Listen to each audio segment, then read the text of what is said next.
I'll be the first person to admit, getting into Mahou Shoujo is kind of hard. With the lacking amount of accessible critique and over-the-top presentation shows of the genre adopt, it can be genuinely uninviting for many anime fans to get a foot in the door that is Magical Girl. After my last video, I received a handful of comments asking about what I recommend as a great gateway show for a newbie. And while a recommendations list is all good and well, giving context to why these shows are worth your time is what I'm more interested in talking about today. Before getting into this list, I'd like to clarify that the choices being presented aren't tiered based on quality nor personal preference. Some of these shows I love more than others, and others, not so much. However, when recommending shows to try in a subgenre like Mahou Shoujo, I find it counterproductive to introduce ratings when breaking down audience bias. Also, I'm judging the viability of these shows on their first 5 episodes, maybe a few chapters of the manga. With that out of the way, let's get into the first section.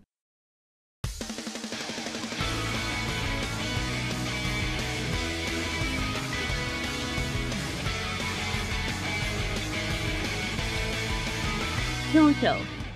In a world where fascism has taken hold of Japanese government, scissor-blade-wielding badass Ryoko Matoi is on a quest to avenge the death of her father. This brings her to Honnonji Academy, a school run by the Iron Fist of Satsuki Kiruden. For the sake of finding her father's murderer, Ryoko must demonstrate pride in her body and fighting spirit with the help of a bloodthirsty Seifuku known as Senketsu. So, let's say you meet a magical cheesecake. Amongst the common choices of strawberries, bananas, and cherries, you dig through and find the tangy lemon that is Hiroyuki Imaishi's Kill la Kill. Trigger has done some fantastic work in its 6 years as a studio, revolutionizing modern anime as we know it. However, what I never hear anybody talk about is how Imaishi and Co.'s work has pushed the concept of the magical girl. Kill la Kill is a bombastic, stylish addition to the genre and a fantastic entry point for introducing others to Mahou Shoujo. It is a really fresh, fun take on the magical warrior in its most literal form. The use of a mascot character being the transformation item is rare enough, but including symbiote-esque elements to the costume as a whole is something I've never really seen done outside of comic book stateside. While some may critique the show's use of fan service to be pandering or perverted, I don't think it should be a roadblock in trying Kill la Kill out. Most of the nudity presented serves into a message about confidence and having pride in who you are. It's not trite BS like what you see in Queensblade or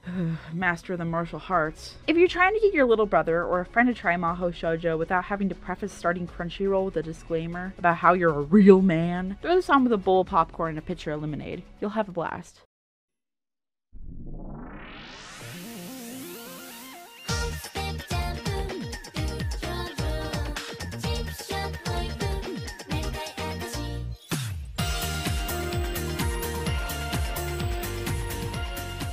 Shugo-chara.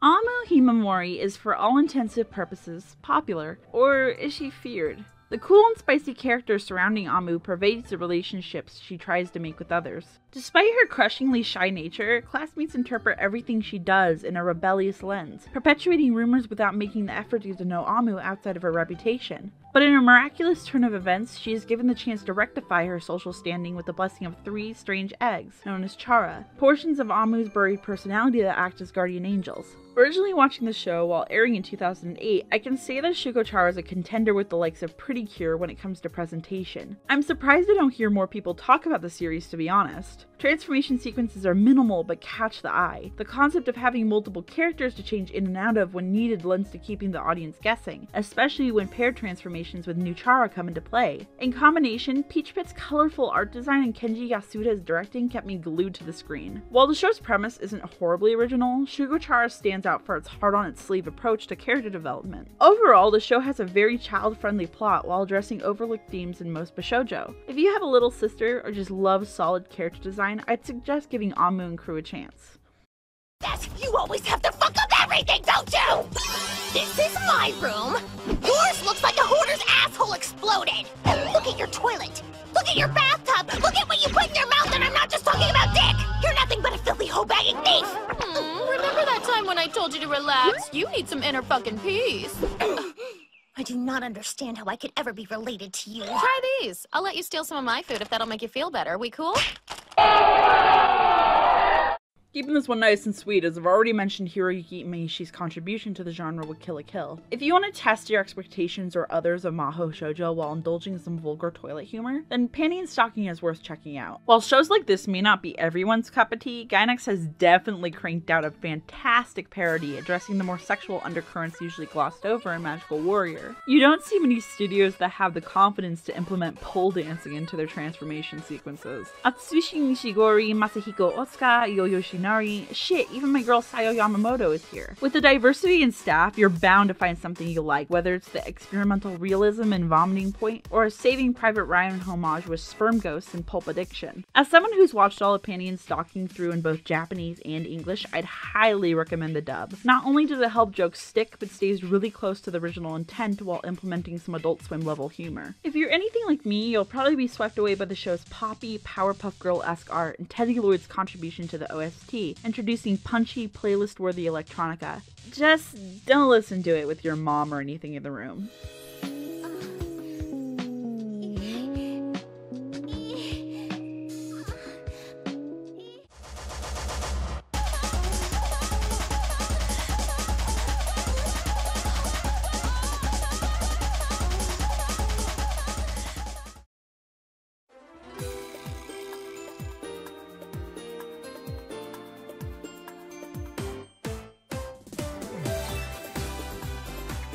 Cardcaptor Sakura. Sakura Kinomoto is your typical 4th grader. She's outgoing, participates in sports at school, and is beloved by her fellow classmates. One day, when returning from class, Sakura hears a strange sound from her father's study. Investigating the bookshelves, she opens a strange tome containing cloud cards, a magician's tarot deck imbued with the powers of aspected spirits. However, with a gust of wind, the cards are lost, and with the help of the book's guardian, Kero, Sakura must recollect the deck and discover her true self. Cardcaptor Sakura is by far one of the least abrasive gateways into long-form Magical Warrior. I'm 20 episodes into the series myself, and while I don't have the free time to watch another 50, I kinda don't care. The scenery is beautiful, pacing is mellow, and everybody, whether it be top-tier camcorder waifu Tomio or the Cuckoo-Lander childhood crush Yukito, will find a way to melt your heart. When others talk about the typicality of magical girls, I find that Sakura presents many unorthodox takes on the commonalities to the subgenre. The show doesn't have transformation sequences, but rather invests its runtime on inventive fight scenes and dynamic character development. On the manga side, the series is a much more compact read, with about 12 volumes, not including the newly announced Clear Card arc. Mokunon Gang's luxurious, carefully laid line work are in the forefront, taking a less high sci-fi approach than their other titles. When it comes to wholesome, genuine Mahou Shoujo, Cardcaptor Sakura is a great series to snuggle into a blanket and watch with a friend.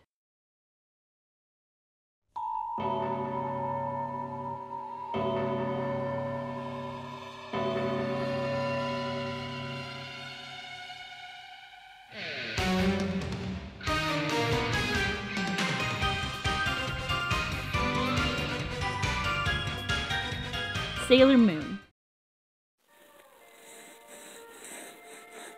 Okay. Alright. I looked this up online. Looked up some fucking arcane ass shit. Alright. My fucking ritual's ready. Alright, so put this one down. This one's really important. Really, really important. Gotta make sure you throw in some fucking these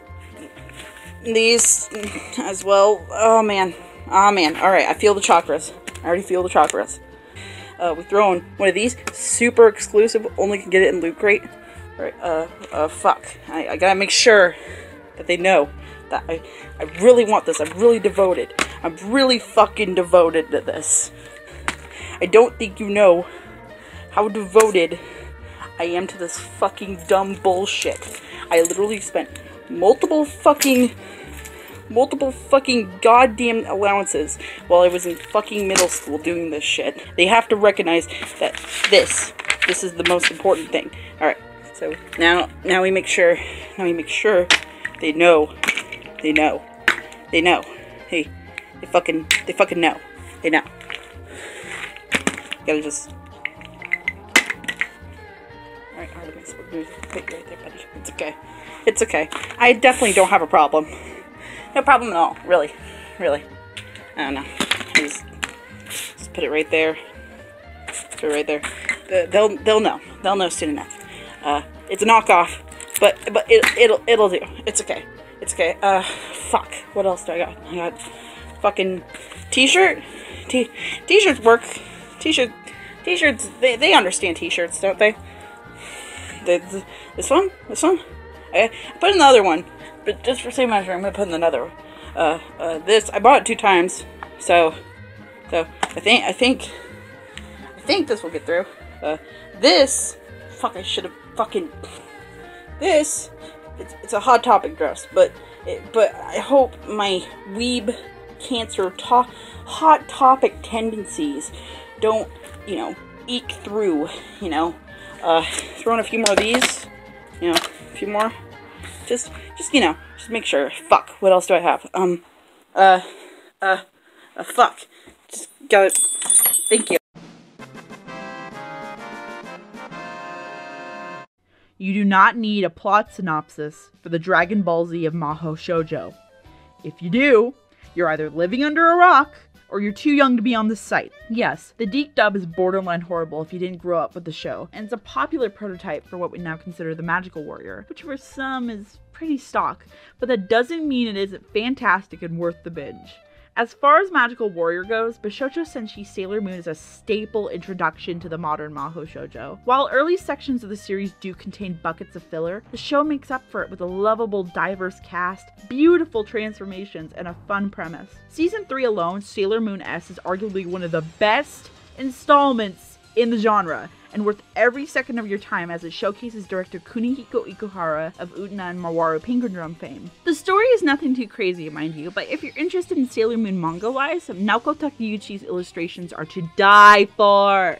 Drawn with meticulous detail and colored with a mixture of ink and translucent watercolors. I'll even make it easier for you, because I have no life and have completed the show 6 times.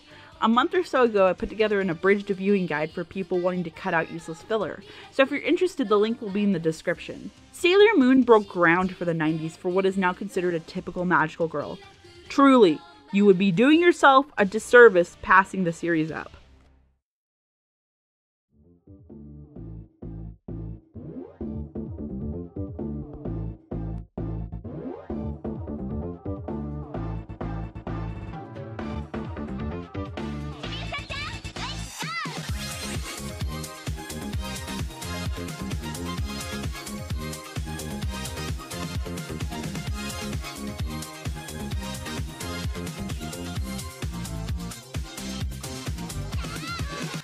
Hey, long time no see. I'm very happy you enjoyed this video if you did. If not, then, the dislike button is right there. Wow, I'm so sorry this took so long to come out. I moved, I started a new job that I fucking hate, and life's been a mess. As usual, you can leave me a message at the email listed below. I have seen some people leaving YouTube comments, and that's totally fine. Just letting you know though, if you want a bit more of a long form response from me, I would highly suggest you just leave me an email, as I have to draft it and maybe I get up or something else. It's life, and whatever. Next part, we'll mostly cover Mahou Idol and Majoko shows and whatnot, which will not take as long as this did. Hopefully. Anyhow, I wish you guys a great day, a great week, a great month, and I will see you later. Bye bye!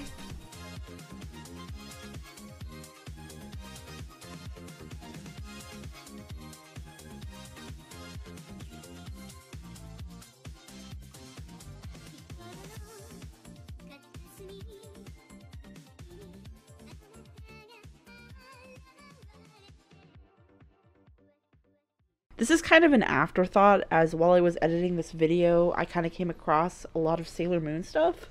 But have you guys noticed that in Season 3 of Crystal, the ED for Michiru and Haruka is actually pretty similar to some of the art with Utena and Anthy?